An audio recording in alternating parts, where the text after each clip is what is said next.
அனைவருக்கும் மாலை வணக்கம். பத்திரிகை, தொலைக்காட்சி, இணையதள சகோதர சகோதரிகளுக்கு இப்பொழுதும் வணக்கம். இன்னைக்கு ஸ்பெஷல் வணக்கம். காரணம்,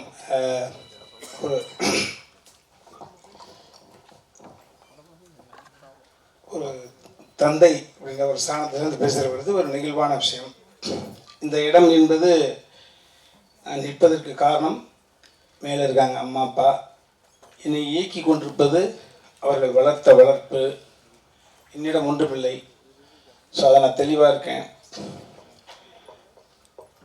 நான் ஏதாவது சாதிச்சிருக்கேன் அப்படின்னா அந்த all credit goes to my dad and mom தான். இவன் ஏதாவது சாதித்தால் அது நான் சாதித்ததாக பொருள். இவர்கள் பிறக்கும் குழந்தை சாதித்தால் அது இவர்கள் சாதித்ததாக பொருள். எனக்கு இறைவனிடம் அந்த பொறுப்பை கொடுத்துருந்தேன்.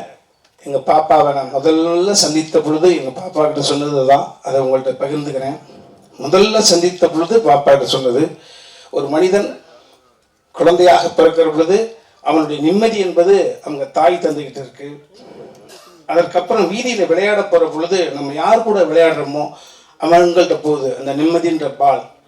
அதுக்கப்புறம் பள்ளிக்கூடத்துக்கு போகிற பொழுது பக்கத்தில் யார் உட்காந்துருக்காங்க அவங்களோட கேரக்டர் நம்மளை இன்ஸ்பயர் பண்ணும். அந்த நிம்மதின்ற பால் அவங்கள்ட்ட போகுது. பாடம் சொல்லிக் கொடுக்கும் வாத்தியார்கிட்ட போகுது.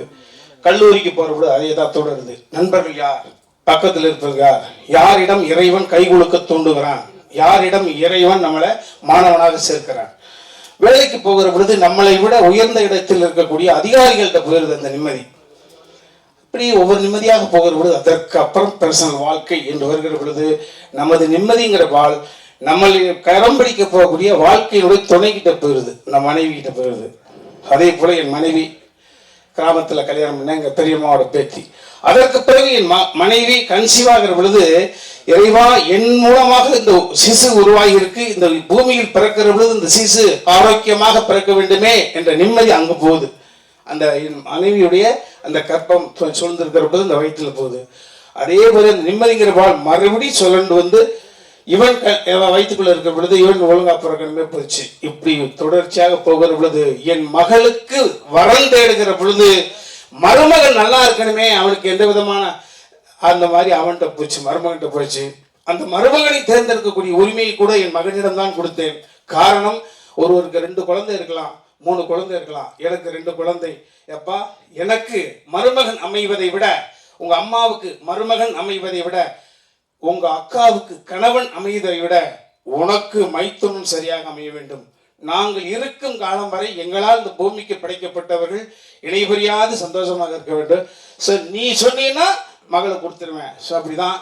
ஸோ இந்த நிம்மதி என்பது தொடர்ச்சியாக என் மகள் இப்போ இறுதியாக எங்கள் பாப்பாட்ட சொன்னேன், அம்மா இறைவன் நம்மளை அடிக்கடி சந்திக்க வைக்கக்கூடிய சூழ்நிலை உருவாக்கி கொடுத்துட்டா, நிறைய பேச போகிறோம்.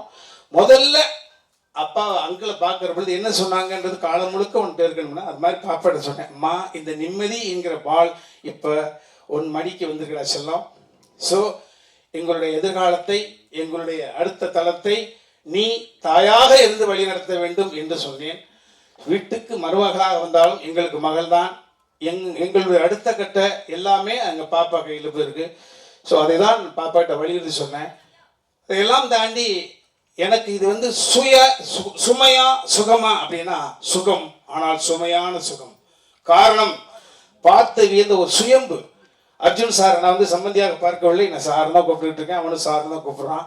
நான் என் உயரம் தெரிந்தவன், நான் எல்லா ஸ்டெப்பை நான் அளந்து வச்சு தான் வந்திருக்கேன். யாருடைய எள்ளி நகையாடலுக்கும் நான் எந்த விதத்திலும் காரணமாயிடக்கூடாது. பயந்து வாழ்க்கையை தாழ்வு மனப்பான்மையோடவே ஒவ்வொரு நிமிடம் நகர்த்தி கொண்டிருக்கிறவன். உங்களையெல்லாம் பார்க்கிற பொழுது கொஞ்சோண்டு சம்பளம், பெரிய அளவு முரட்டு மாடி பங்களாக்கெல்லாம் கிடையாது. எவ்வளவு சிரிச்ச முகத்தோடு அழைத்த குரலுக்கு ஓடி வர்றீங்கள் என்ற பொழுது உங்களை பார்த்து ஒவ்வொரு முறையும் வியப்பேன். அது மாதிரி இன்னைக்கு அந்த மாதிரி வேந்த சூழலாக இருந்துட்டு இருக்கேன். சார் காலமும் கடவுளோ அவரை எங்களுக்கு சம்பந்தியாக நியமிச்சிருக்கு. அவரை பார்த்தா ஏதோ சுயம்பாக வந்தவர்.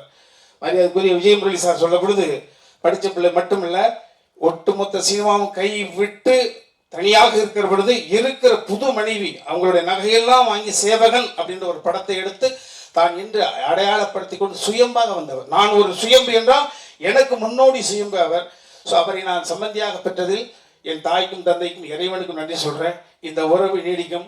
நிச்சயமாக சினிமா குடும்பம், கலை குடும்பம், மற்ற எந்த ஒரு சூழ்நிலை, எங்கே ஒரு ஒரு ஒரு மான் மேய சென்றால், ஒரு பிள்ளைகள் ஓடி சென்றால் மறுபடியும் வீட்டுக்கு வந்து சேருவதை போல நேற்று வரை நடந்த நிகழ்வுகள் எல்லாரும் முதலமைச்சர் உட்பட அரசியல் பிரபலங்கள், சினிமா பிரபலங்கள் அத்தனை பேருக்கும் உங்கள் மூலமாக அந்த நன்றியை நாங்கள் தெரிவிச்சுக்கிறோம். இரண்டு குடும்பத்தின் சார்பில் ஒரே ஒரு விஷயம், எப்பொழுதும் எங்களிடம் பேசலாம், எதை வேண்டுமானாலும் பேசலாம். ஸோ அந்த உரிமை உங்கள்கிட்ட இருக்க. எந்த விதத்திலும் இந்த குழந்தைகளுடைய அடுத்த கட்ட நகர்வுகளுக்கு, எங்களது நகர்வுகளுக்கு எப்படி பின்புலமாக இருந்து அடுத்து எங்களை நகர்த்தி கொடுத்தீர்களோ, இந்த குழந்தைகளையும் எதிர்காலத்தையும் உங்களிடம் ஒப்படைக்கிறோம். நீங்கள் உங்கள் வீட்டு பிள்ளைகளாக இருந்து எது வேண்டுமானாலும் எங்களிடம் சொல்லலாம், உரிமை இருக்கிறது. ஸோ அப்படி உங்கள்கிட்ட அந்த பணிவை மட்டும் வைத்து நான் விடைபெற்றுக் கொள்ள நன்றி.